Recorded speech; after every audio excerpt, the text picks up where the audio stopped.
Strength, mobility, coordination, these are the pillars of athleticism.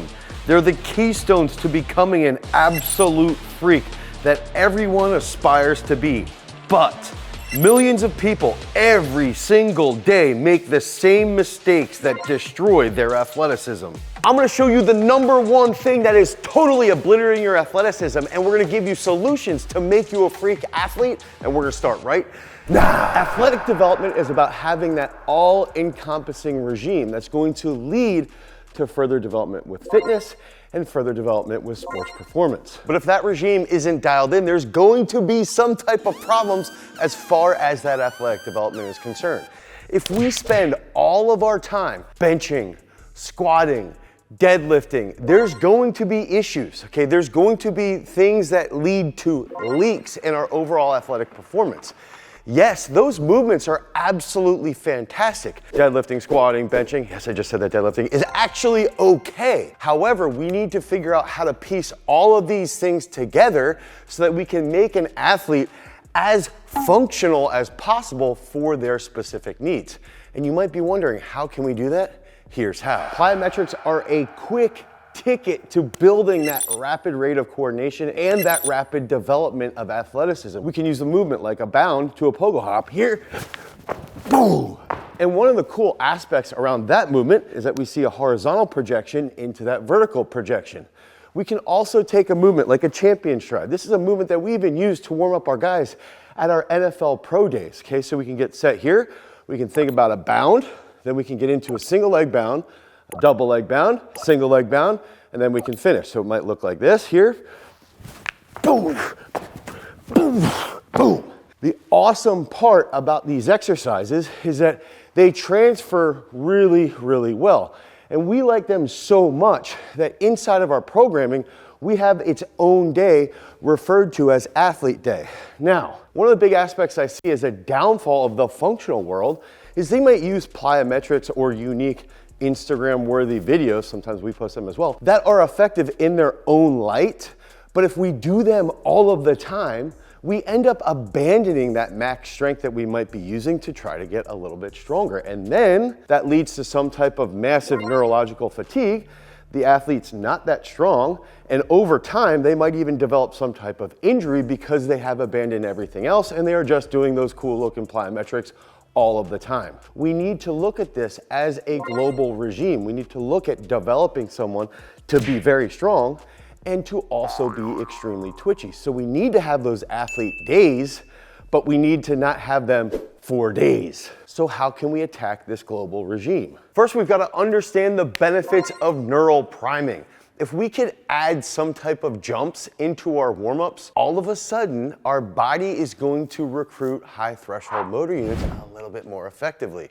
We're gonna be able to exhibit greater peak velocity, greater peak forces. We're gonna be able to improve our rate of force development. That's going to lead to greater expression of impulse. And to do this, if we take something like max strength and we take something like jumps or plyometrics, now we can use something like contrast training to really mold everything together to make you as twitchy as possible. So a unique way to use contrast training is you could sit here, you hit a back squat, okay? Oh, I just squatted yesterday, I'm a little sore. I can do a triple here. Boom, boom, boom. Okay, now I'm gonna pretend that we're wrestling for a minute and a half. One little cue that I'm gonna give you is that if you have an athlete that has very high max strength, keep this lighter and make them do like unbroken or double bounce squats. If you have an athlete that's weaker, make them go really heavy on the squat. Now, that minute and a half has occurred, that rest period has occurred. We can come over here and we can do something simple like a box jump, like this. Boom, boom, boom. Okay, so you do a triple. Remember, if we have an athlete that has absurd max strength, keep that light and fast, they have to come over here and you can raise the box a little bit or make them do bounce, something a little bit more challenging. This is their weak point. If their strong point is jumping, then we need to make them to go heavier. We need to make them go heavier on the squats. So it's a unique way to use that contrast training specific to the individual. Here's another unique method for your upper body. So we can do the exact same thing with the upper body. You have somebody who has a pathetic bench press. Let's say they're in 8th grade and they can only bench press 225 for reps. Bruh. Clearly they're weak. So what you can do Okay, you get here. You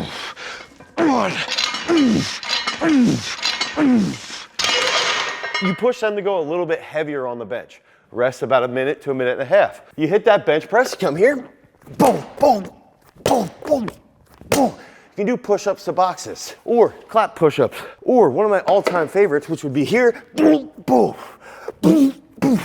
Okay, push up on a PVC pipe. So you can get really creative and just think through that lens. Is this person pathetically weak, or is this person the dude who's extraordinarily strong but not twitchy at all? You can take these two modalities, combine them, and really start to foster that entire global regime, which will lead to greater sports performance. So another way that you can absolutely kill your freaking athleticism is by just focusing on bodybuilding movements. If we can think about one of the big negatives around bodybuilding is that we're just doing isolation-based movement patterns. When we think about the world of sports performance, everything is going to be from a compound aspect. And so if we're just solely focusing on isolating those muscles, over a long period of time, we might get bigger muscles, but over a long period of time, those muscles might not be communicating as clearly as possible, okay? One of the other aspects is, I do believe there's quite a bit of evidence that'll show you that adding a ton of muscle still requires that we need high speed movements. Focusing on just doing constant slow movements that are isolation based can indeed lead to a negative aspect as far as recruitment and athleticism is concerned. But it's pretty sweet because you can get a nice pump and feel really good about yourself, especially when you look at yourself in the mirror. Your sole focus on size does not immediately equate to athleticism. But fortunately, there's a way that we can take this large amount of mechanical tension that we'll be doing if we're focusing on getting as swole as possible. We can take that and then lead in with some higher speed movements. Those big time compound movements like technical coordination exercises, so doing a power snatch or doing a power clean or a hang clean or a 1-box snatch or a 2-box clean or whatever we're gonna be doing, a behind the neck press, a Pennsylvania press, a behind the neck jerk. Any of these movements that are technical coordination exercises will help then take that muscle that you've gotten from doing too many bro splits and now lead that into greater coordination, which will improve your peak velocity.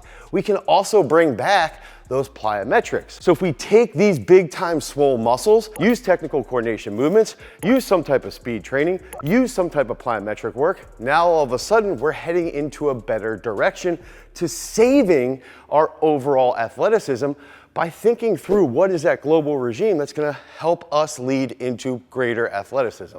Now, too much muscle is not the only thing that can actually lead to you killing your athleticism. There's still something else that is killing your athleticism. Want to kill your athleticism outside of the gym?